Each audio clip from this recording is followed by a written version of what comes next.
العالمين والصلاة والسلام على سيد الأنبياء والمرسلين وعلى آله وصحبه أجمعين أما بعد فأعوذ بالله من الشيطان الرجيم بسم الله الرحمن الرحيم إنما حرم عليكم الميتة والدم ولحم الخنزير وما أهل به لغير الله فمن اضطر غير باغ ولا عاد فلا إثم عليه إن الله غفور رحيم آمنت بالله صدق الله العظيم اللهم رب اشرح لي صدري ويسر لي أمري واحلل عقدة من لساني يفقهوا قولي رسول اکرم نور مجسم شہنشاہ بنی آدم صلی اللہ تعالی علیہ وآلہ وسلم درود پاک کی فضیلت بیان کرتے ہوئے ارشاد فرماتے ہیں، تم مجھ پر درود پاک پڑھو،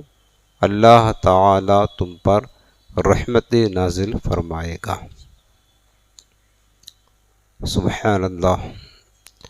آئیے نہایت ہی محبت کے ساتھ دل لگا کر اپنے رحیم و کریم پیارے آقا علیہ السلام کی بارگاہ میں درود و سلام کا نذرانہ محبت پیش کریں۔ اللہم صل علی سیدنا و شفیعنا و کریمنا و نبینا و مولانا محمد وعلی آلہ وصحبہ وبارک وسلم۔ نویت سنت الاعتکاف۔ حاضرین محترم، ہفتہ واری درس تفسیر قرآن کا سلسلہ جاری ہے اور تسلسل کے ساتھ سورۃ البقرہ کی تفسیر آپ سماعت کر رہے ہیں۔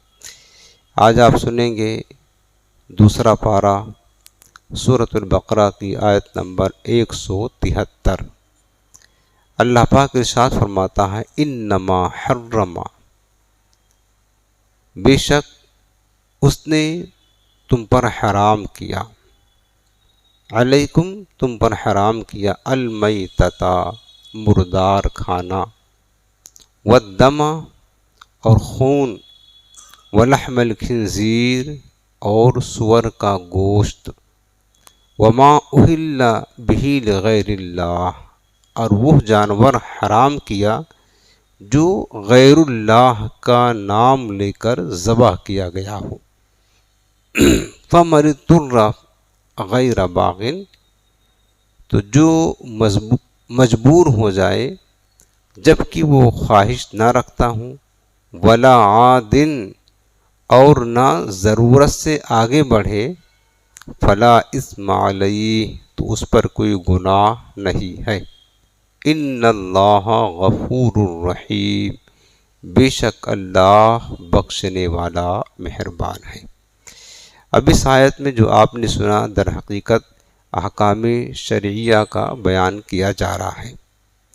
کھانے کے بیان میں جو چیزیں اللہ پاک نے اپنے بندوں پر حرام کی ہیں ان کا تذکرہ کیا جا رہا ہے، اور خاص کر جو جانور، بہت سارے جانوروں کو اللہ نے حلال کیا ہے اور بے شمار جانور ہیں جو حرام ہیں۔ تو اس آیت میں جو ہے 4 چیزوں کا ذکر کیا گیا ہے جو اللہ نے اپنے بندوں پر حرام کیا ہے۔ کفار مکہ نے چونکہ اپنی طرف سے بہت سارے جانوروں کو حرام قرار دے رکھا تھا، جن کا بیان سورہ مائدہ کی آیت نمبر 103 میں موجود ہے۔ کفار کی اس حرکت پر فرمایا گیا کہ جن جانوروں کو تم نے حرام سمجھ رکھا ہے، جیسے بحیرہ، سائبہ وغیرہ، وہ حرام نہیں ہیں، حرام صرف وہ جانور ہیں جو ہم نے بیان فرمائے ہیں۔ پچھلے ہی درس میں نے آپ کو شاید بتایا تھا کہ حرام و حلال کرنا یہ صرف اللہ اس کے رسول کا کام ہے۔ ہمیں تمہیں کسی کا اختیار نہیں ہے کہ کسی شے کو حرام کہہ دے، کسی شے کو حلال کر دے، کسی کا نہیں۔ تو جو جانور اللہ تعالیٰ نے حرام قرار دیا ہے صرف وہی حرام رہیں گے. اس کے علاوہ انسان چاہے کہ اپنے اختیار سے ہم یہ حرام کر لیں وہ حرام کر لیں تو اس کے حرام کرنے سے کوئی حرام نہیں ہوگی. مشرکین مکہ کی عادت یہ تھی کہ وہ اپنی اپنے طرف سے گڑھ کر کے اپنی خواہشات کی طرف سے کہ جن جانوروں کو اللہ نے حرام نہیں کیا تھا ان میں سے بعض جانوروں کو مشرکین حرام سمجھتے تھے.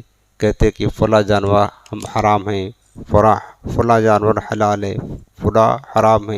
یعنی جن جانوروں کو حلال اللہ نے کیا تھا ان جانوروں کو انہوں نے کیا کیا؟ حرام ٹھہرایا. تو اللہ تعالیٰ نے اس کا رد کیا کہ حرام وہ نہیں ہے جو تم نے حرام کر رکھا ہے، حرام تو وہ جانور ہیں جو میں نے حرام کیا ہے. اس آیت مبارکہ میں 4 چیزوں کا بیان ہے. پہلا ہے مردار جو حرام ہے، دوسرا خون، تیسرا ہے خنزیر کا گوشت، اور چوتھا غیر اللہ کے نام پر ذبح کیا جانے والا جانور. یہ 4 چیزیں اس آیت کریمہ میں حرام قرار دی گئی ہیں. باقی سورہ مائدہ میں اور چیزوں کو اللہ نے حرام کیا ہے اس کا بیان اس میں موجود ہے. اب ہم یہاں پر کچھ شریعت کے جو احکام ہیں وہ بتا دیتے اس باب میں تاکہ آپ کو ایک معلومات ہو جائے کہ پہلی چیز کیا بتایا اللہ نے؟ انما حرم علیکم المیتۃ، بے شک اللہ نے تم پر مردار حرام کیا. اب مردار ہے کیا؟ مردار جانور جو ہے نا وہ ہے کیا یہ سمجھنا ہے. پتہ ہے کہ مردار وہ حلال جانور، وہ حلال یعنی جس کا کھانا حلال ہے وہ مردار کیسے ہو جاتا ہے اس کا بیان کیا جا رہا. باقی وہ جانور جو حرام ہیں جیسے کتا ہے، شیر ہے، چیتا ہے، درندے ہیں، تو یہ تو حرام جانور ہیں، تو یہ تو ایسے ہی کھانا حرام ہے. جو حلال جانور ہیں جیسے کہ بکری ہے، بکرا ہے، یہ جانور جو ہیں حلال ہیں. اب یہ حرام کب ہوں گے، مردار کب ہوں گے؟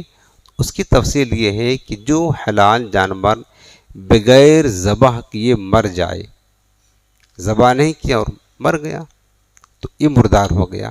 یا اس کو شرعی طریقے کے خلاف مارا گیا ہو، یعنی جو شریعت نے طریقہ بتایا ہے ذبح کرنے کا اس کے خلاف اس کو مار دیا گیا ہو تو بھی مردار ہو جائے گا.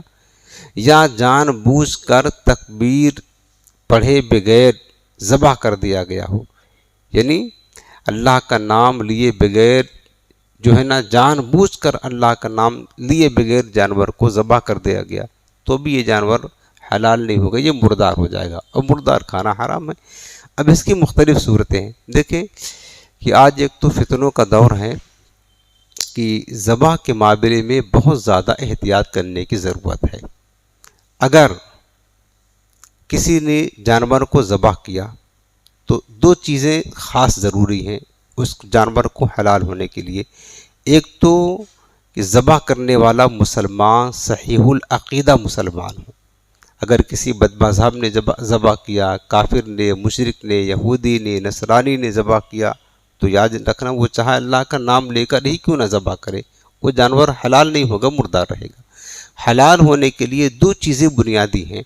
ایک تو مسلمان ہوں ذبح کرنے والا، دوسرا ہے کہ ذبح کرتے وقت اللہ کا نام لے کر کے وہ ذبح کرے، اللہ کا نام لے کر کے ذبح کرے. یہ دونوں چیزیں پائی جائیں گی تب جا کر کے وہ جانور حلال ہوگا. اب اس میں کیا ہے؟ اچھا جو اللہ کا نام لے سے کہتے ہیں بسم اللہ اللہ اکبر پڑھ کے جانور ذبح کرتے ہیں تو اتنا تیز نام لے اللہ کا ذکر کرے کہ خود وہ سن سکے. بعض اوقات ہوتا کیا ہے یہ کسائی لوگ بڑے جاہل ہوتے ہیں، اپنے منہ کے اندر پان مسالہ بھرے ہوتے ہیں اور یہ اللہ جانے پڑھتے ہیں کس طرح وہ صحیح طریقے سے وہ بول نہیں پاتے ہیں اور اسی طریقے سے جانور کو ذبح کر دیتے ہیں. یاد رکھنا کہ اگر جانور ذبح کیا اور بسم اللہ اللہ اکبر اتنا تیز نہیں پڑھا کہ خود سن سکے تو وہ جانور حلال نہیں ہوگا. وہ اپنے ہونٹ ہلا دیا خالی، آواز نہیں نکلی، یا پان مسالہ کھایا تھا صحیح طریقے سے نام ہی نہیں لے پایا اللہ کو ذبح کر دیا تو بھی جانور حرام ہو جائیں گے. اسی طریقے سے یاد رکھنا کہ جانور ذبح کرتے وقت جتنے لوگ ذبح کرنے کے عمل میں شامل ہیں، جیسے کیا ہوتا ہے کہ بعض اوقات جانور ذرا تگڑا ہوتا ہے، موٹا تازہ ہوتا ہے، تو ایک آدمی ہم لوگ قربانی کرتے ہیں نا، تو اس کا تجربہ ہمیں زیادہ ہوتا ہے. ایک آدمی چھری چلاتا ہے تو صحیح سے جلدی کٹتا نہیں ہے، تو کیا ہوتا ہے کہ دوسرا جو جانور پکڑے ہوتا ہے وہ ہاتھ رکھ لیتا ہے چھری پر، یا جو چھری چلا رہا ہے اس پر، اس کے ہاتھ پر ہاتھ رکھ کر زور لگاتا ہے تاکہ جانور جلدی سے ذبح ہو جائے. تو یہ بات یاد رکھنا کہ جتنے لوگ جانور ذبح کر رہے ہیں، ذبح کرنے کے عمل میں جتنے لوگ شامل ہیں، سب کو بسم اللہ اللہ اکبر پڑھنا ضروری ہے. اگر جو چھری چلا رہا ہے اس نے تو پڑھ لیا ہے، اب دوسرا جو اس کا ہاتھ پکڑا ہے ذبح کرتے وقت، اس نے یہ سوچ کر کیا اس نے پڑھا ہے، ہم تو اس کی مدد کر رہے ہیں، ہمیں پڑھنے کی ضرورت نہیں ہے، جان بوجھ کر نہیں پڑھا، تو اگرچہ جو چھری چلا رہا اس نے پڑھا ہے، اور جو اس کا ہاتھ پکڑ رہا ہے تاکہ زور لگائے اور جانور جلد ذبح ہو جائے، اس نے نہیں پڑھا، تو بھی یہ جانور مردار ہوگا، حلال نہیں ہوگا. جتنے لوگ ذبح کرنے میں، اچھا جو لوگ مطلب اس کے پیر پکڑے ہیں یا اس کو جانور کو باندھ کر رکھا، ان کو بسم اللہ پڑھنا ضروری نہیں ہے. ذبح کرنے کے عمل میں جو لوگ شامل ہیں، جو چھری چلا رہے ہیں یا کیا کہتے ہیں جو اس کے ہاتھ پر ہاتھ رکھے ہوئے ہیں، تو ان کا بسم اللہ اللہ اکبر پڑھنا ضروری ہے. تو دو بنیادی چیزیں یاد رکھنا ہے آپ کو کہ جانور حلال ہونے کے لیے ایک تو ذبح کرنے والا مسلمان ہو، اور دوسری چیز کیا ہو، اللہ کا نام لے کر کے ذبح کیا جائے، تب جا کر وہ جانور حلال ہوگا، ورنہ پھر حلال نہیں ہوگا. اور آج تو ترقی یافتہ دور ہے، مشینی ذبیحہ چل گئے ہیں نا، مرغیاں وغیرہ زیادہ تر، اور باہر کے ممالک میں تو بڑے جانور بکرے وغیرہ سب مشین کے ذریعے سے ذبح ہوتے ہیں. مشینی ذبیحہ جو ہوتا ہے اس میں کیا ہوتا ہے، کوئی ریکارڈنگ لگا دیتے ہیں، بسم اللہ اللہ اکبر مشین پڑھتی ہے اور جانور مشین ذبح کرتی ہے، یہ مردار ہے. یہ کیا ہے، یہ مشینی ذبیحہ حلال نہیں، یاد رکھنا اسلام میں حلال نہیں ہے. چونکہ انسان مسلمان ذبح کرے، پہلی بنیادی چیز تو مشین تو کوئی تھوڑی مسلمان انسان ہے کہ وہ بسم اللہ پڑھ کر کے جانور ذبح کر رہی ہے. تو یہ جو ہے جانور جو مشین سے ذبح ہوتا ہے نا، یہ اسلام میں جائز نہیں ہے، حلال نہیں ہوگا، یاد رکھنا یہ مردار ہوگا. اس لیے باہر اگر کہیں جائیں بدیش وغیرہ میں، اور خاص کر فلیٹ وغیرہ میں، تو گوشت وغیرہ کھانے میں احتیاط بہت نہیں کھانا چاہیے، کیونکہ وہاں کچھ کنفرم ہوتا نہیں ہے، زیادہ تر مشینی ذبیحہ چلتا ہے، تو اس کے حلال و حرام ہونے میں بڑا شبہ ہوتا ہے، تو اس سے احتراز بہرحال کرنا چاہیے. تو پہلی چیز کیا بتایا کہ مردار کھانا حرام ہے، تو مردار کا ہم نے آپ کو یہ بتا دیا. اسی طریقے سے جو جانور گلا گھونٹ کر مار دیا گیا ہو، اس کا گلا دبا دیا مر گیا، وہ بھی مردار ہے. لاٹھی سے پیٹ کر کے مار ڈالا تو بھی مردار ہے. یہاں تک کہ کیا کہتے ہیں، گولی اگر مار کر کے ہلاک کر دیا، جیسے بندوق سے مارا مر گیا جانور، تو بھی وہ جانور مردار ہو جائے گا. یا کسی درندے نے اس کو ہلاک کر دیا ہو تو بھی وہ جانور مردار ہے. یا کافر و بد مذہب نے ذبح کیا ہو، تو ان تمام صورتوں میں حلال جانور جو ہے جس کا کھانا اگر اس طریقے سے وہ مر گیا تو وہ ہو جائے گا حرام، اس کا کھانا جائز نہیں ہوگا، چونکہ اس کو کہتے ہیں مردار. اور مردار کے بارے میں صاف لفظ میں رب نے فرمایا انما حرم علیکم المیتۃ، اللہ نے مردار کو کھانا تم پر حرام کیا ہے، تو اس کا کھانا حرام ہے. البتہ اب جانور تو مردار ہو گیا، جو حلال جانور ہے بکری وغیرہ مثلاً مردار تو ہو گیا، لیکن اس کی جو کھال ہے، اب سوال یہ ہے کہ اس کی کھال کا مطلب استعمال کرنا کیسا. بعض لوگ یہ مسئلہ پوچھتے ہیں، جیسے بیلٹ وغیرہ آپ لوگ پہنتے ہیں نا، تو بیلٹ بعض اوقات چمڑے کا بنا ہوتا ہے. اب لوگ شبہ کرتے ہیں یار یہ چمڑے کا بیلٹ ہے، نہ جانے ہو سکتا یہ مردار جانور کا ہو یا شرعی طریقے سے ذبح نہ کیا گیا ہو، اس کا چمڑا کا بیلٹ بن گیا ہو تو یہ پہن سکتے ہیں. پھر بعض لوگ پہن کر کے نماز بھی پڑھتے ہیں، پڑھ سکتے ہیں، کوئی حرجہ نہیں ہے. لیکن جو ان کرتے ہیں نا، ان کر کے نماز پڑھنا مکروہ تحریم، یاد رکھنا. ان کو کھول دیں گے، بیلٹ لگا ہے تو کوئی حرجہ نہیں ہے نماز پڑھنے میں. تو یہ ایک مطلب یہ سوال قائم ہوتا ہے، لوگ پوچھتے ہیں کہ بیلٹ چمڑے کا ہو اور وہ نہ جانے مردار کا ہو سکتا ہو تو اس کا استعمال کرنا کیسا ہے. تو یہ مسئلہ بھی آپ کو بتا دیتا ہوں کہ جو جانور مردار ہے، مردار سے مراد حلال جانور جو شرعی طریقے پر ذبح نہ کیا گیا ہو، جو میں نے ابھی آپ کو تفصیل بتائی، یہ مردار ہو گیا. تو اس کا جو چمڑا ہے اگر چمڑا کو دباغت اس کو کہتے ہیں، یعنی اس کو اچھی طریقے سے صاف کر دیا جائے، جو آج پہلے کے زمانے میں کیا ہوتا تھا، نمک وغیرہ لگا کر کے دھوپ میں سکھاتے تھے اس کو، تو وہ چمڑا پاک ہو جاتا تھا، اس کا استعمال کرنا جائز ہے، یاد رکھنا۔ اور ظاہر سی بات ہے اگر اس کو استعمال کیا جائے گا تو ایسے تو کوئی استعمال نہیں کرے گا، اس کو شریعت کی اصطلاح میں کہتے ہیں دباغت۔ دباغت میں اس کی تاری جو مطلب وہ گندگی لگی ہے وہ صاف کر دیا جائے، دھوپ وغیرہ میں سکھا دیا جائے، یا نمک وغیرہ لگا کر کے اس کو صحیح طریقے سے کر دیا جائے، تو پھر وہ چمڑا اگرچہ مردار کا ہے تو اس کا چمڑا کا استعمال بھی کھا تو نہیں سکتے ہیں، البتہ کسی اور کام میں اس کو مسلح بنا لے، مشکیزہ بنا لے، جیسے بیلٹ وغیرہ بناتے ہیں، تو اس کا استعمال کرنا جائز ہو جائے گا۔ بلکہ مردار جانور کا سینگ اور بال یا ہڈیاں وغیرہ اگر کسی کام میں آتی ہوں، کھانے کے علاوہ، کھانا تو نہیں کھا سکتے ہیں، مثلا ہڈیوں کا کوئی چورن بنا لیا کسی دوا کے استعمال کے طور پر، تو وہ نہیں کھا سکتے مردار کا۔ باقی اگر کسی اور کام میں استعمال کرنا چاہیں، اس کا بال ہے، اس کی سینگ ہے، اس کا کیا کہتے ہیں ہڈیاں، پٹھے وغیرہ کسی اور کام میں استعمال کیا جائے تو وہ استعمال کرنا جائز ہے، اگرچہ وہ جانور مردار ہے، لیکن شرط یہ ہے کہ وہ جانور حلال ہوں، کتا وغیرہ کا نہیں۔ کتا وغیرہ تو حرام جانور ہے، شیر، چیتا اور درندے تو حرام جانور ہیں، ان کی بات نہیں۔ جو جانور حلال ہیں ان کا چمڑا اور ان کے دیگر جو چیزیں ہیں، بال وغیرہ، اس کا استعمال کرنا جائز ہے، کر سکتے ہیں۔ تو اب بیلٹ کا بھی مسئلہ حل ہو گیا۔ بیلٹ جو پہنا ہوا ہے وہ اگرچہ مردار کا ہو، کنفرم پتہ بھی ہو کہ یہ جانور مردار ہے، تو بھی اس کا استعمال کر سکتے ہیں، اس میں کوئی حرج نہیں، اور نماز بھی پڑھنا چاہیں تو نماز بھی پڑھ سکتے ہیں۔ اسی طریقے سے زندہ جانور کا جو عضو کاٹ لیا گیا ہو وہ بھی مردار ہے۔ مثلا جانور زندہ ہے، اس کا پیر ایک کاٹ لیا، کاٹ کر کے سوچے کہ لاؤ اس کو بھون کر کے کھا لے، تو وہ جو ہے نا پیر کاٹ لیا ہے یا کان کاٹ لیا ہے یا کوئی اور اس کے جسم کا حصہ کاٹ لیا، جو گوشت نکال لیا، تو وہ مردار کہلائے گا، اس کو کھانا جائز نہیں ہوگا، چونکہ شرعی طریقے پر ذبح کیا گیا ہے نا۔ شرعی طریقے پر ذبح کریں گے تو ہی جا کر کے جانور حلال ہوگا، ورنہ حلال نہیں ہوگا۔ یہ مسئلہ تھا مردار کے بارے میں۔ تو پہلی چیز اللہ نے بیان کیا کہ انما حرم علیکم المیتۃ، مردار تم پر حرام کیا ہے، والدم، اور خون بھی حرام کیا ہے۔ خون سے مراد یہ ہے کہ ہر جانور کا خون حرام ہے، جبکہ وہ بہنے والا ہو، جسے دم مسفوحہ کہتے ہیں، بہتا ہوا خون۔ ذبح کے بعد جو خون گوشت اور رگوں میں باقی رہ جاتا ہے وہ ناپاک نہیں، وہ پاک ہے۔ اپنے جانور ذبح کرتے ہیں، تیزی کے ساتھ جو خون نکلتا ہے یہ خون ایسے ہی ناپاک ہے جیسے پیشاب ناپاک ہے، یاد رکھنا۔ کپڑے میں جسم میں لگ جائے گا تو وہ جگہ ناپاک ہو جائے گی، اور اس کا کھانا بھی کیا ہوگا، حرام ہے، خون کا کھانا بھی حرام ہے، چونکہ ایک ناپاکی ہے، پلیدگی ہے۔ البتہ جانور ذبح کرنے کے بعد اس کا خون نکل گیا، اب بعض اوقات جب گوشت وغیرہ ہم کاٹتے ہیں تو اس میں تھوڑا تھوڑا خون کی سرخی نظر آتی ہے کہیں کہیں، تو وہ ناپاک نہیں، یاد رکھنا۔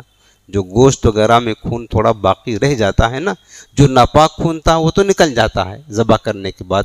اب جو گوشت وغیرہ میں کچھ خون تھوڑا بہت رہتا ہے، کہیں سرخی وغیرہ، جیسے اپنے گوشت دھوئیں تو پانی لال لال ہو جاتا ہے نا، سرخ ہو جاتا ہے، تو وہ خون کی ایک آمادش ہوتی ہے، تو وہ ناپاک نہیں ہے، وہ پاک ہے۔ اگر وہ کیا کہتے ہیں کہ گوشت میں لگ گیا تو گوشت پاک رہے گا، لیکن ذبح کرنے کے وقت جو خون نکلا ہے وہ خون ناپاک ہے، پیشاب کی طرح۔ اگر وہ گوشت میں لگ جائے گا تو گوشت ناپاک ہو جائے گا، جتنا دور میں لگا ہے گوشت کے حصے میں ناپاک ہو جائے گا، لیکن اس کو دھو کر کے اس گوشت کو استعمال کر سکتے ہیں۔ یہ نہیں کہ خون گوشت میں لگ گیا تو گوشت بھی ناپاک ہو گیا، اس کو پھینک دیں گے، پھینکنا جائز نہیں ہے، یہ مال کو ضائع کرنا ہے۔ بلکہ اگر گوشت وغیرہ میں خون لگ گیا ہے، جو ذبح کرتے وقت خون نکلا ہے، تو خون کو دھو لیں گے، گوشت پاک ہو جائے گا، گوشت کو ہم استعمال کر سکتے ہیں، کھا سکتے ہیں، ٹھیک ہے نا۔ اسی طریقے سے دیکھیں حدیث پاک میں ہے، ابن ماجہ شریف کی روایت میں حضرت عبداللہ بن عمر رضی اللہ عنہ بیان کرتے ہیں کہ رسول اللہ صلی اللہ علیہ وسلم نے فرمایا کہ ہمارے لیے 2 مردار اور 2 خون حلال کیے گئے۔ 2 مردار اور 2 خون، صرف خون بھی حرام ہے، مردار بھی حرام ہے، لیکن سرکار علیہ السلام نے امت مسلمہ کے لیے 2 مردار اور 2 خون کو حلال کیا۔ وہ کیا ہیں؟ مردار سے مراد 2 مردار، ایک مچھلی ہے اور ایک ٹڈی ہے، یہ جانور ہے۔ مچھلی آپ دیکھیں کہ پانی سے ہم نکالتے ہیں، وہ بیچنے والے بیچتے مر جاتی ہے، پھر بھی کھاتے ہیں نا، یہ حلال کیا ہے، اس کو ذبح کرنے کی ضرورت نہیں ہے۔ مچھلی کے لیے شرعاً ذبح کرنے کی ضرورت نہیں ہے، وہ کھاتے ہیں، وہ کھا سکتے ہیں۔ ٹڈی بھی ایک جانور ہے، یہ بھی اگر مر جائے تو بغیر اس کو ذبح کیے کھا سکتے ہیں۔ البتہ مچھلی کا مسئلہ ایک اور بتا دوں آپ کو کہ جو مچھلی پانی کے اندر ہے اور اپنی طبعی موت وہ مر گئی پانی میں، بعض اوقات دوائی وغیرہ پانی میں ڈال دیتے ہیں لوگ تو مچھلیاں کیا ہوتی ہیں، مر جاتی ہیں۔ جو مچھلی خود بخود مر جائے اور پانی کی سطح پر یعنی پانی کے اوپر الٹا تیرنے لگے، وہ مچھلی کھانا جائز نہیں ہے، یاد رکھنا، وہ مچھلی کھانا جائز نہیں ہے۔ باقی جو مچھلی پانی سے نکالے اپنے رکھیں، پانی کے بغیر تو مچھلی زندہ نہیں رہ سکتی، مچھلی مر جاتی ہے تو کھانا جائز ہے، اس کو اور کھاتے ہی ہیں چونکہ سرکار نے اس کو حلال کیا ہے۔ اسی طرح دو خون بھی حلال کیا ہے، ایک خون کیا ہے، کلیجی ہے، اور دوسرا تلی ہے، یہ جمع ہوا خون ہے لیکن یہ حلال ہے۔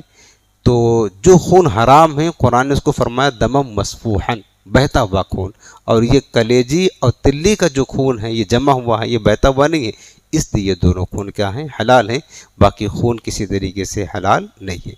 تیسری چیز جو بیان فرمائے اللہ پاک نے اس آیت کریمہ میں ولحم الخنزیر، خنزیر کا گوشت کھانا حرام ہے، یعنی سور یہ تو نجس العین ہے، اس کا گوشت، پوست، ناخن، بال، جسم کے تمام اجزاء جو ہے نا یہ نجس ہیں اور حرام ہیں، کسی کو کام میں لانا جائز نہیں، کھانے تو دور کی بات ہے، خنزیر کا کوئی بھی عضو، اس کی سینگ ہے یا اس کا بال دیگر کاموں میں استعمال کرنا بھی جائز نہیں ہے، اس کی کھال، اس کی سینگ، اس کا ناخن یا اس کا بال وغیرہ کسی اور کام میں استعمال کرنا جائز نہیں ہے، چونکہ یہ بالکل مکمل یعنی سر سے پاؤں تک پورا کا پورا یہ خنزیر جو ہے نا یہ نجس ہے۔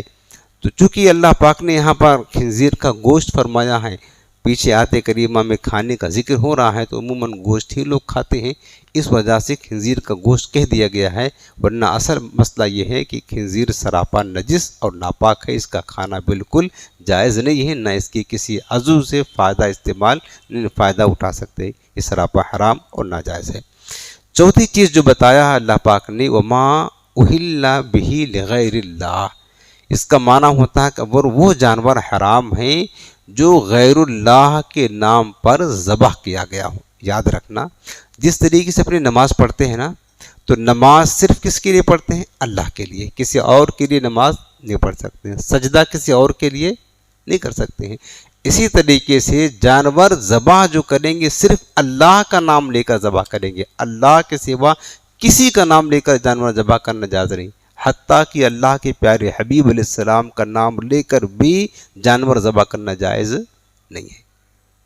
کیا ہم اللہ کے رسول علیہ السلام کو سجدہ کرتے ہیں، عبادت کرتے ہیں؟ نہیں کرتے ہیں نا۔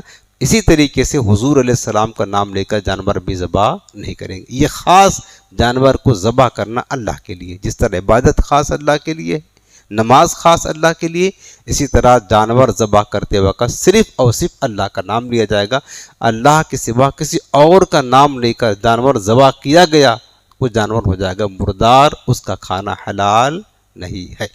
اب اس کی تفصیل یہ ہے، اس آیت کریم فرمایا کہ وما اہل، جو فرمایا نا اہل کے معنی ہوتے ہیں اصل میں آواز بلند کرنا، یہ لفظ ہے قرآن کا، عربی زبان کا۔ اہل کے معنی ہوتا ہے آواز بلند کرنا، چونکہ کفار مکہ جو تھے مشرکین جانور ذبح کرتے وقت اپنے بتوں کا نام بلند آواز سے لیتے تھے، جیسے اپنے قربانی وغیرہ کرتے ہیں ہم تو لوگوں کو تاکید کرتے ہیں کہ پہلے سب لوگ زور سے کہو بسم اللہ اللہ اکبر، بسم اللہ اللہ اکبر، جب تک سب کہیں گے نا ہم جانور ذبح نہیں کرتے ہیں، تاکہ سب لوگ اللہ کا ذکر کریں نا۔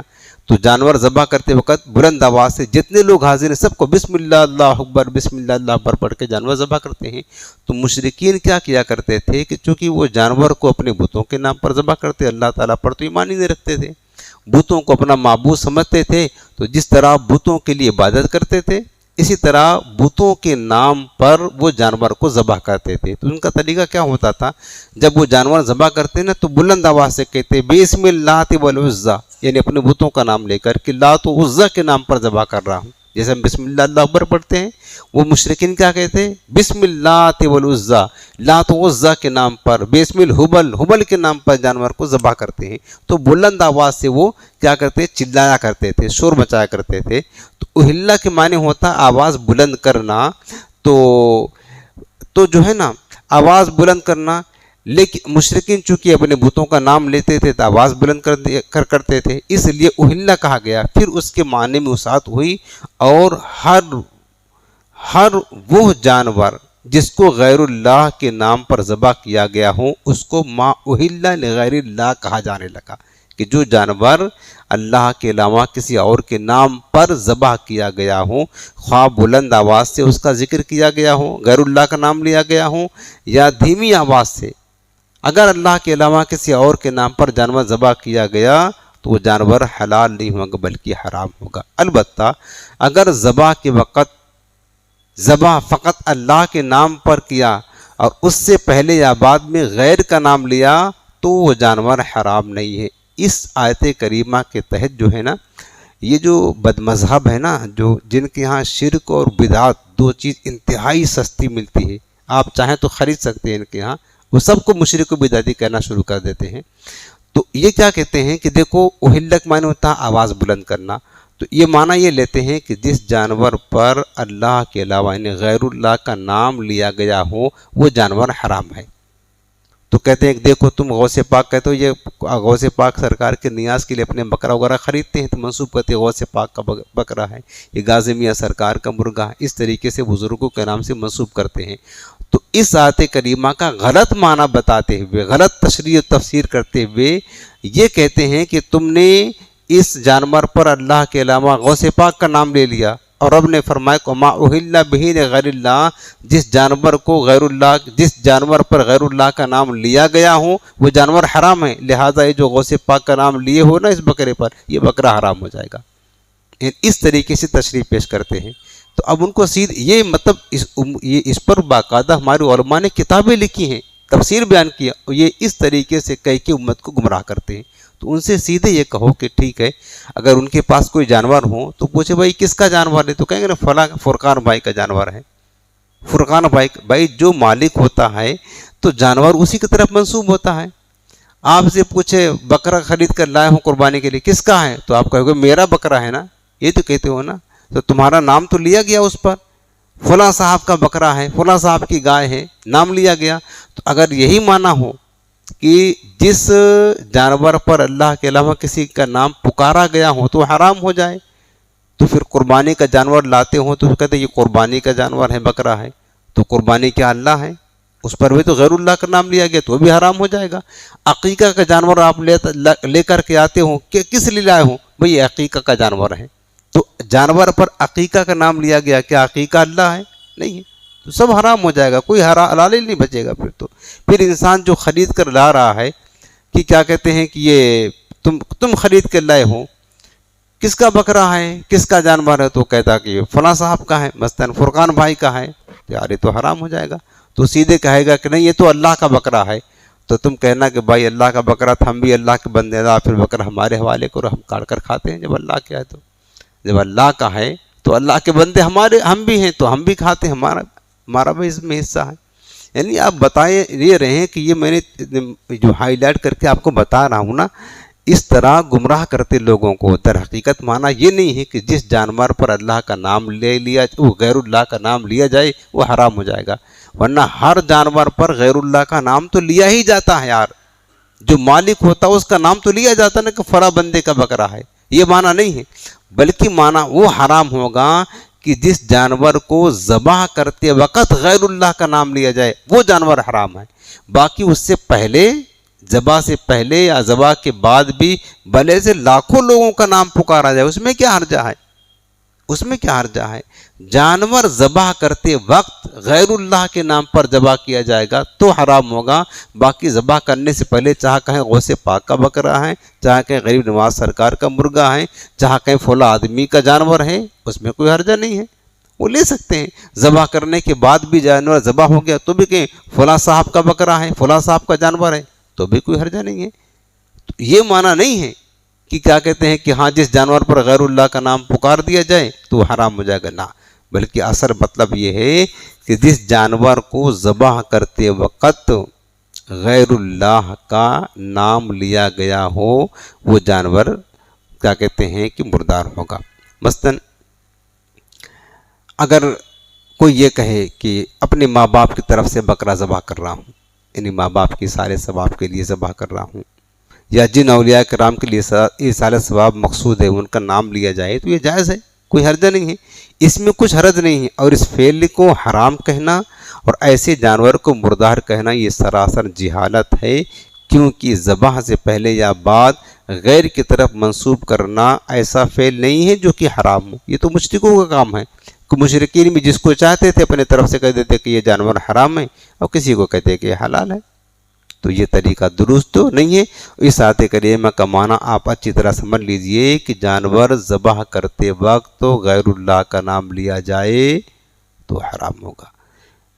مثلاً سلطان بھائی نے بکرا خرید کے لایا تو اب کہیں گے کہ یہ سلطان کا بکرا ہے، کہا جائے گا، لیکن اب تو کوئی حرج نہیں ہے کہیں، لیکن اب اگر ذبح کرے تو کہیں کہ سلطان کے نام پر ذبح کرتا ہوں، سلطان بھائی کے نام پر جانور ذبح کرتا ہوں۔ اگر سلطان بھائی کا نام لے لیں گے تو یہ کیا ہو جائے گا؟ مردار ہو جائے گا، اور اس سے پہلے بھلے سے آپ لاکھ مرتبہ کہیں، کوئی حرجہ نہیں ہے۔ جو لوگ انہیں مردار کہتے ہیں وہ شریعت مطہرہ پر سخت جرأت کرتے ہیں۔ یاد رکھیں کوئی مسلمان اللہ کے علاوہ کسی اور کا نام لے کر جانور ذبح نہیں کرتا۔ قصائی قوم بہت جاہل ہوتی ہے، آپ جانتے ہیں، بہت جاہل، انہیں کچھ بھی علم نہیں ہوتا، لیکن انہیں بھی پتہ ہوتا ہے کہ جانور ذبح کریں گے تو صرف اللہ ہی کا نام لیں گے، بسم اللہ اللہ اکبر ہی پڑھیں گے، حتیٰ کہ اللہ کے رسول کا نام بھی نہیں لیں گے۔ وہ ان کو چاہے جتنا بڑا جاہل مسلمان کیوں نہ ہو، جانور ذبح کرے گا نام اللہ ہی کا لے گا۔ اور کسی مسلمان کے بارے میں شرعی ثبوت کے بغیر یہ کہنا کہ اس نے غیر اللہ کا نام لے کر جانور ذبح کیا ہے تو یہ بدگمانی ہے، اور کسی مسلمان پر بدگمانی کرنا کیا ہے؟ حرام ہے۔ اس کے بعد آگے اللہ پاک نے فرمایا کہ یہ حرام تو ہیں، 4 چیزیں بیان کی، مردان، خون، خنزیر کا گوشت اور غیر اللہ کے نام پر ذبح کیا ہوا جانور، یہ حرام ہے۔ پھر اللہ پاک نے وسعت دی، دیکھو ہماری شریعت، میرے آقا نے فرمایا ان الدین یسر، ہمارا دین بہت آسان ہے، یاد رکھنا، اور اتنا آسان ہے کہ انسان اگر کوئی مجبور ہو تو اس کو رعایت دیتا ہے۔ روزہ رکھنا فرض ہے نا، لیکن بیمار ہو جائے تو کہاں فرض رہے گا؟ نہیں رہے گا نا۔ روزہ رکھنا فرض ہے، سفر میں چلا جائے، مسافر ہو جائے تو روزہ فرض نہیں ہے۔ اسلام نے، اللہ اس کے رسول نے اپنے بندوں کو رخصت دی ہے، آسانی عطا فرمائی تاکہ میرے بندے احکام دین پر آسانی کے ساتھ عمل کر سکے۔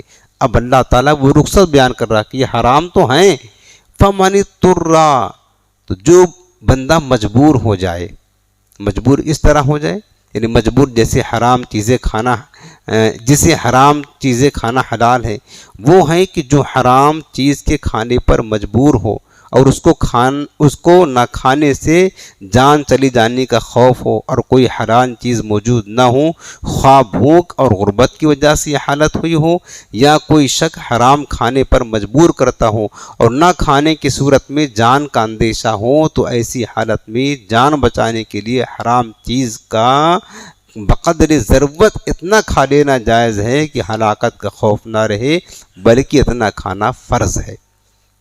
کوئی آدمی ہے ایسی مجبوری میں آ گیا ہے کہ اس کے سامنے صرف مردار ہے، حلال کوئی نہیں ہے، اور بھوک اتنی شدت کے ساتھ لگی ہے کہ اگر وہ مردار نہیں کھائے گا تو مر جائے گا، جان چلی جائے گی۔ جان بچانا فرض ہے، یاد رکھنا، مردار کھانا حرام ہے۔ تو قرآن نے فرمایا فمن اضطر، اگر اس طرح مجبوری آ جائے تو اب اللہ نے رخصت دی ہے کہ وہ حرام کھا لے، شراب کے سوا کچھ پینے کے لیے نہیں ہے، پیاس اتنی شدت کے ساتھ لگی ہے کہ حلق سوکھ رہی ہے، پانی نہیں ملے گا تو جان چلی جائے گی، یہ اندیشہ ہے۔ اب حکم ہے کہ وہ شراب حرام ہے، لیکن اللہ تعالیٰ نے اس کے لیے بقدر ضرورت جتنے میں اس کی جان بچ سکے شراب پینا حلال ہو جائے گا۔ اور یہ صرف حلال نہیں، مباح نہیں، بلکہ یہ فرض ہے، یہ رخصت ہے، اللہ نے دی ہے اپنے بندوں کو، یہ رخصت دی ہے، اس پر عمل کرنا ہوگا۔ عمل اگر کوئی نہ حرام کھائے اور مر جائے گا تو گناہ گار ہوگا، آخرت میں حساب دینا پڑے گا کہ جب اللہ نے تمہیں رخصت دی تھی تو تم نے اللہ کی دی ہوئی رخصت پر عمل کیوں نہ کیا۔ بلکہ حدیث پاک میں ہے، میرے آقا نے فرمایا کہ جو اللہ نے اپنے بندوں کو رخصت دی ہے نا، تو اللہ تعالیٰ رخصت پر عمل کرنے کو ایسا ہی پسند فرماتا ہے جس طریقے سے گناہ کرنے کو ناپسند کرتا ہے، رخصت جو دی ہے۔ بلکہ حدیث پاک میں آقا نے فرمایا کہ جو بندہ اللہ کی دی ہوئی رخصت پر عمل نہ کرے اس کو میدان عرفات کے پہاڑوں کے برابر گناہ دیا جاتا ہے۔ کیا سمجھ رہے ہیں آپ؟ اللہ تعالیٰ کی رخصت ہے. اپنی نماز ظہر کی، عصر کی، عشاء کی 4 فرض ہیں نا، گھر میں ہیں 4 پڑھیں گے، لیکن جب سفر میں جائیں گے تو کتنا پڑھیں گے؟ 2. یہ رخصت ہے رب کی طرف سے نا، 4 والی 2. اب بعض لوگ سوچتے ہیں، اپنے عقل بھڑاتے ہیں، یار 4 ہے، ثواب تو ملے گا زیادہ، پڑھ لیتے ہیں. لاؤ پڑھ لیں. جان بوجھ کر 4 پڑھے گا تو گناہ گار ہوگا. یاد رکھنا. کیوں گناہ گار ہوگا؟ اس لیے کہ رب نے رخصت دی ہے. تو رب تمہیں آسانی دے رہا ہو، تم اللہ کی آسانی نہیں لینا چاہتے ہو تو اللہ اس سے ناراض ہوتا ہے. پڑھ نہیں سکتا بندہ، 2 پڑھنا واجب ہے اس پر. اللہ کے حکم پر عمل کرنا، جو رخصت دی ہے نا، میرے آقا نے فرمایا کہ جو اللہ کی دی ہوئی رخصت پر عمل نہ کرے، پسند نہ کرے، اس کو عرفات کے پہاڑ، جو پہاڑیاں ہیں ان کے برابر گناہ اس کو دیا جاتا ہے. تو اسی طریقے سے یہاں پر کوئی زیادہ متقی بن رہا ہے، بھوک کتنا تیز لگی ہے، خالی مردار ہے، حرام چیز کھانے کے، حلال چیز نہیں ہے، سوچے گا حرام تو نہیں کھاؤں گا، بھلے سے جان چلی جائے گی، اور نہیں کھایا، جان چلی گئی نا، ایک تو گناہ بھی ملے گا اس کو، چونکہ رخصت اللہ نے دی تھی مردار کھانے کی، حرام کھانے کی، جان بچانے کے لیے، کیوں نہیں کھایا؟ گناہ گار بھی ہوگا، اللہ ناراض بھی ہوگا. سمجھ رہے نا؟ اس لیے رخصت پر عمل کرنا بھی کیا ہے؟ ضروری ہے. تفسیر ابن کثیر میں ہے، حضرت مسروق رحمۃ اللہ علیہ فرماتے ہیں کہ جو شخص اضطراری یعنی مجبوری کی حالت میں حرام چیز نہ کھائے اور مر جائے، وہ جہنم میں داخل ہوگا. یہ دیکھ لیں آپ، حرام چیز نہ کھائے اور مر جائے حالت مجبوری میں تو کہاں جائے گا؟ وہ جہنم میں. کیوں؟ اس لیے کہ اس نے اللہ کی رخصت پر عمل نہ کیا. رب جو دے اس کو لے لے، خوش دلی کے ساتھ قبول کرے. اپنی عقل نہ کی یاری تو تقوی کے خلاف ہے، حرام کیسے کھائیں؟ بھائی رب العالمین نے حلال کیا ہے، اب وہ حرام نہیں رہا ہمارے لیے. حالت مجبوری میں بندہ جب مجبور ہو جائے تو جو شے حرام ہے نا، وہ ہمارے لیے جو مجبور اس کے لیے حرام نہیں رہے گا، حلال ہو جائے گا. اب حلال کس نے کیا ہے؟ رب نے کیا ہے. تو حرام کہاں کھا رہے ہیں ہم؟ حلال کھا رہے ہیں نا. شراب پینا حرام ہے، لیکن جب پیاس کی شدت ہو، جان جانے کا خوف ہو، تو پھر یا کوئی مار رہا ہے اور بندوق لے کر سر پر کھڑا کہ شراب نہیں پیے کہ ابھی گولی چلا دوں گا، مجبوری ہو گئی نا، جان کا خطرہ ہے. اب اس پر اللہ نے حکم دیا ہے کہ تو شراب پی. شراب کو اس کے لیے اتنا پینا کہ جتنے میں اس کی جان بچ سکے، حلال ہے، وہ حرام نہیں ہے. تو حلال رخصت پر عمل کرنا تو حلال پر عمل کرنا ہے، حرام پر عمل کرنا کہاں ہے؟ حرام تو کب ہوتا جب مجبوری نہیں ہوتی کوئی. تو اب مجبوری ہے تو مباح ہو گیا ہے وہ، تو اس لیے رخصت پر عمل کرنا ضروری ہے. فرمایا اس سے معلوم ہوتا ہے کہ اس کے لیے ایسی حالت میں حرام چیزیں کھانا عزیمت ہے، نہ کہ رخصت. جیسا کہ بیمار شخص کا روزہ توڑنا، بیمار ہے اور شدت کی تکلیف ہے، اگر دوا نہیں لے گا تو جان کا خطرہ ہے، اور روزہ رکھا ہوا ہے تو رخصت ہے نا کہ روزہ توڑ دے. روزہ توڑنے کا حکم دیا گیا ہے، اور نہ توڑے گا اور مر جائے تو گناہ گار ہوگا، چونکہ رخصت پر اس نے عمل نہیں کیا ہے. پھر اللہ پاک نے فرمایا فَإِنَّ اللَّهَ غَفُورٌ رَحِيمٌ، اللہ بخشنے والا مہربان ہے. حالت مجبوری میں حرام کھانے کی اجازت دینا اور اسے معاف رکھنا اللہ تعالیٰ کی کرم نوازی کی دلیل ہے.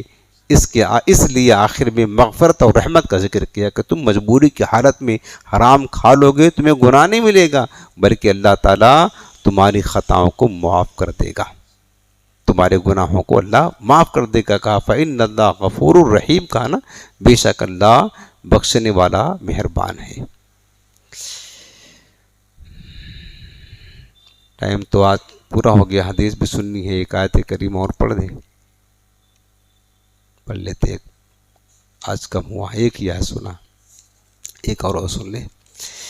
ان الذین یکتمون ما انزل اللہ من الکتاب ویشترون بہ ثمنا قلیلا، بے شک وہ لوگ جو اللہ کی نازل کی ہوئی کتاب کو چھپاتے ہیں، جو چھپاتے ہیں اور اس کے بدلے ذلیل قیمت خریدتے ہیں، وہ اپنے پیٹ میں یأکلون فی بطونہم الا النار، وہ اپنے پیٹ میں آگ ہی بھرتے ہیں. ولا یکلمہم اللہ یوم القیامہ ولا یزکیہم، اور اللہ قیامت کے دن ان سے کلام نہ فرمائے گا اور نہ انہیں پاک کرے گا. وَلَهُمْ عَذَابٌ علیم، اور ان کے لیے دردناک عذاب ہے.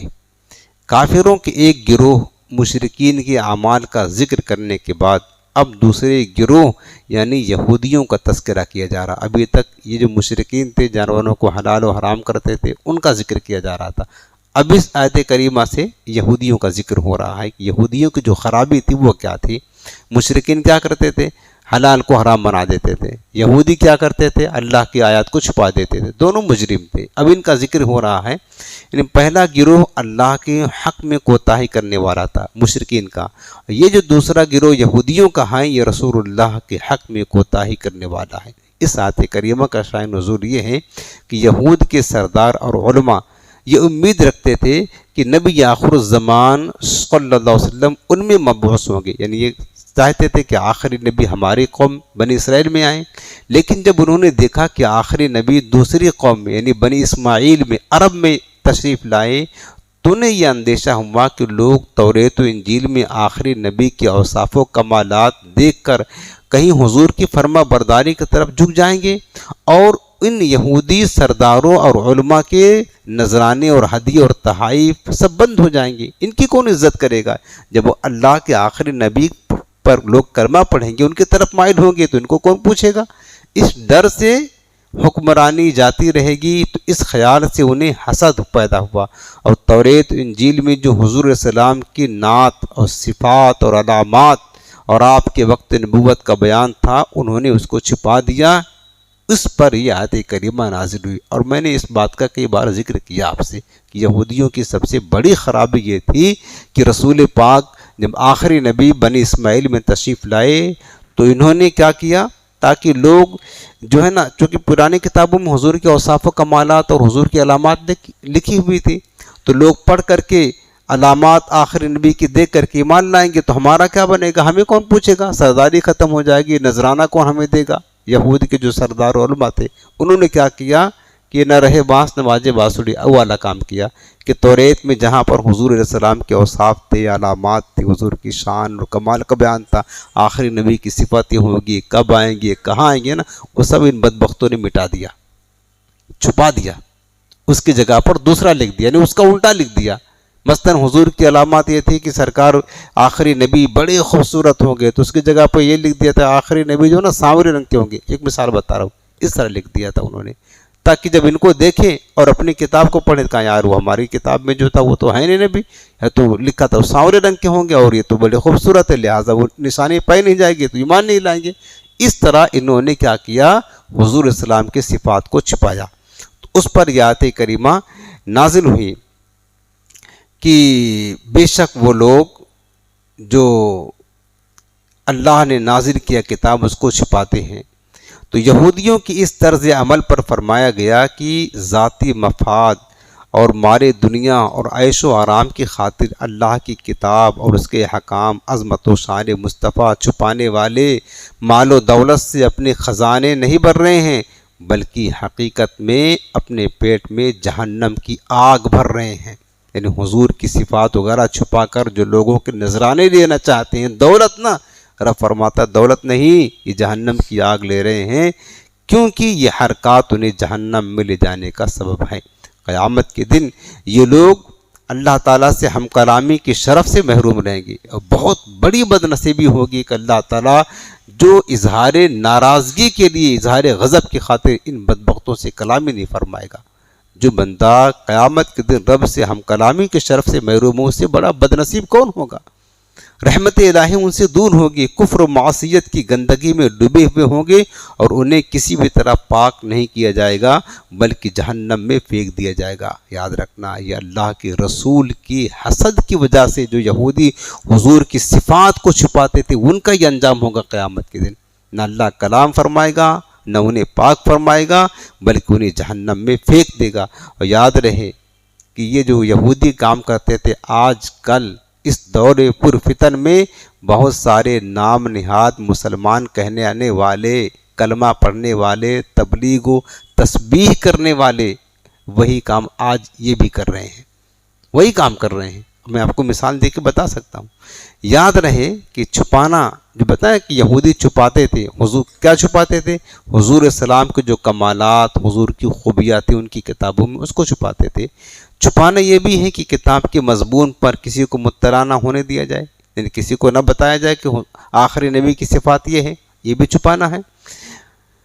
نہ وہ کسی کو پڑھ کر سنایا جائے، اور نہ دکھایا جائے، یہ بھی ایک طرح کا چھپانا ہے کہ جو اللہ نے علم دیا ہے اور ہم کسی کو بتا نہیں رہے ہیں تو یہ کتمان علم ہے، اس پر بھی گناہ ہے۔ تو جو مطلب ان کی کتابوں میں آخری نبی کی صفات تھی وہ نہ بتائیں کسی کو، نہ پڑھ کر کے سنائیں، نہ دکھائیں، یہ بھی چھپانا ہے۔ اور یہ بھی چھپانا ہے کہ غلط تعویلیں کر کے معنی بدلنے کی کوشش کی جائے، یعنی کچھ اور لکھا ہے اور معنی غلط، تعویل غلط، تفسیر غلط کر کے معنی بتایا جائے، اور کتاب کے اصل معنی پر پردہ ڈال دیا جائے، کتاب کے اصل معنی پر پردہ ڈال دیا جائے۔ یہودی ہر طرح کی تعویلیں کرتے تھے، اور اس دور میں بہت سے لوگ یہ حرکتیں کر رہے ہیں، قرآن پڑھ کر توحید الہی کی غلط تشریح کرنا، عظمت مصطفیٰ کو چھپانا، ان کے معنی بدلنا، اور پردے اور سود وغیرہ کی معنی میں تحریف کرنا، سب اسی فعل حرام میں داخل ہے۔ آج کے دور میں جو یہودیوں کا کام کر رہے ہو، پتہ ہے کون کر رہا ہے؟ میں آپ کو مثال دے کے بتاتا ہوں قرآن عظیم سے ہی، کہ قرآن مطلب اللہ کے کلام کی غلط تعویل، غلط تشریح، غلط تفسیر بتانا لوگوں کو، تاکہ عظمت شان مصطفیٰ میں کمی کی جائے، عظمت شان مصطفیٰ کو چھپایا جائے، گھٹایا جائے نا، اس وجہ سے غلط تعویل یہودی کیا کرتے تھے، وہی کام آج کے دور کے بد مذہب کر رہے۔ اس کی ایک مثال آپ کو صرف بتاتا ہوں، مثالیں بہت ہیں۔ قرآن پاک میں آپ نے سورہ والضحیٰ پڑھا ہے نا، اس میں ایک آیت کریمہ ہے وَوَجَدَكَ ضَالًّا فَہَدَىٰ۔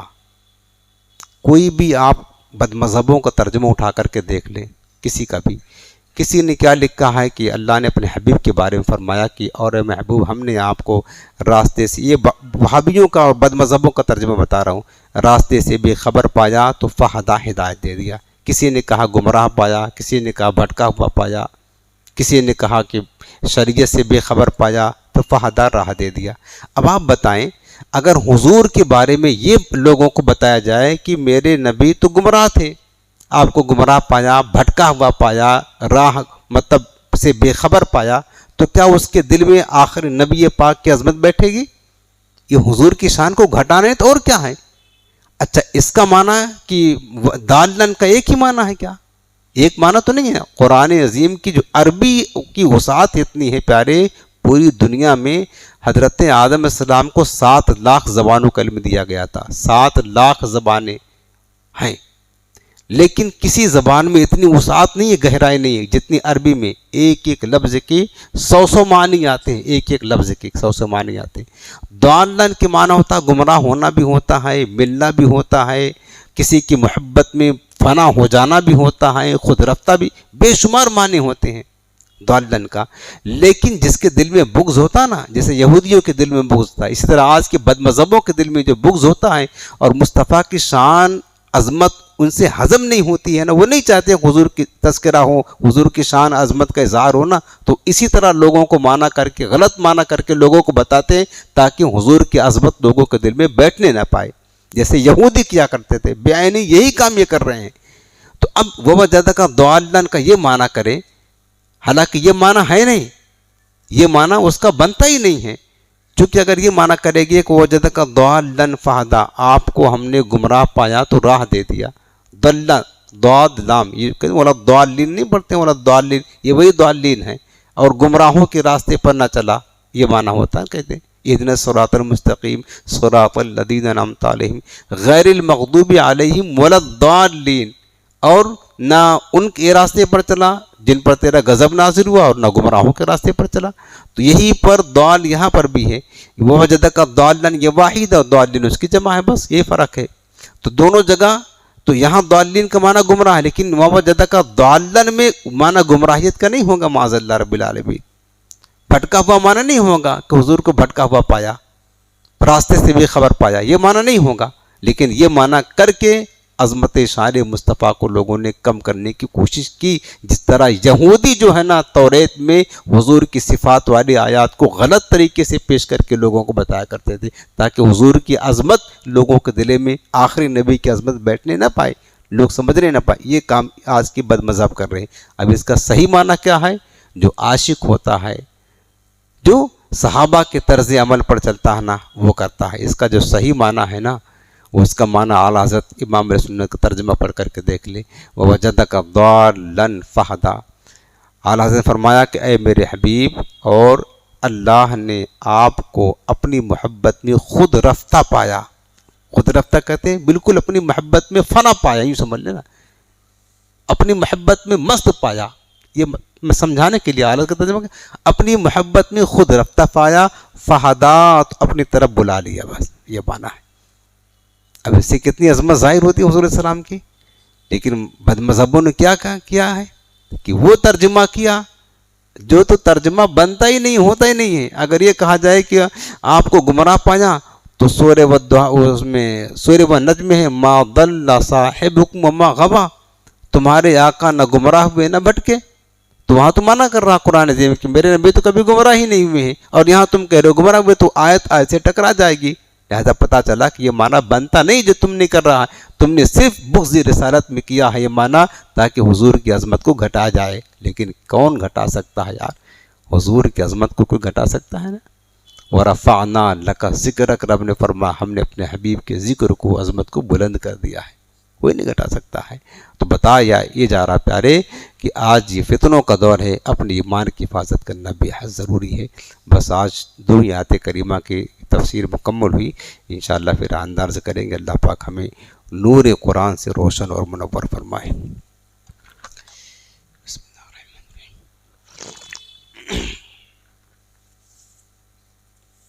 اس کو نکالنا.